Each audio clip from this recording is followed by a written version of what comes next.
Combined loss कितना हुआ है, $260 बिलियन, जिसमें यूके जो है चाहे विनिंग साइड में था लेकिन इसका भी 47 बिलियन, सबसे ज़्यादा नुकसान इसका हुआ यूके का। और Germany 45 billion, France 24, Russia 23 billion dollar और यूएस 27 बिलियन डॉलर। चाहे ये बाद में एंटर किया है, 1917 में एंटर किया है, एक साल ही लड़ाई में आया, चाहे लड़ाई 4 साल से थोड़ी ज़्यादा चली है, राइट।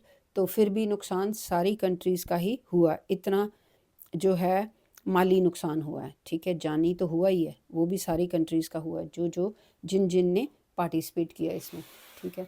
उसके बाद आप देखो कि ओवर 30 नेशंस वर ऑफिशियली इन्वॉल्व। चाहे मैंने यहाँ आपको 5-6 नेशंस एक तरफ, 5-6 नेशन दूसरी तरफ बताए हैं, लेकिन ऑफिशियली 30 नेशंस जो हैं वो इन्वॉल्व थे, जो 1914 से 1980 तक ये वर्ल्ड वॉर 1 चली है। 30 नेशंस कहने वाली बात है। कुछ नेशंस जो थे वो अपनी आर्मी सप्लाई करते थे, ठीक है, जिस तरफ भी उनको जो जाना था वर्ल्ड वॉर 1 में, जिस भी साइड पे जाना था, जर्मनी की साइड या फिर रशिया की साइड, तो फिर वो अपनी आर्मीज़ भेजते थे। तो ये भी 30 नेशंस जो थे वो ऑफिशियली इन्वॉल्व थे, ठीक है। ह्यूमन लॉस कितना हुआ, रशिया सफ़र्ड हाईएस्ट, ठीक है, सबसे ज़्यादा ह्यूमन लॉस जो है वो रशिया का। चाहे रशिया जो है जीतने वाली साइड पे था, वर्ल्ड वॉर 1 जो जीतने वाली साइड वो रशिया की साइड थी, लेकिन सबसे ज़्यादा जो लोग मारे गए हैं वो रशिया में ही थे, ठीक है।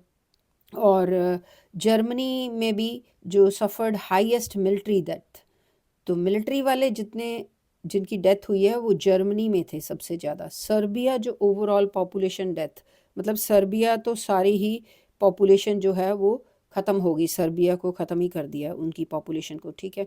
और फाइनेंशियल लॉस जो है जर्मनी का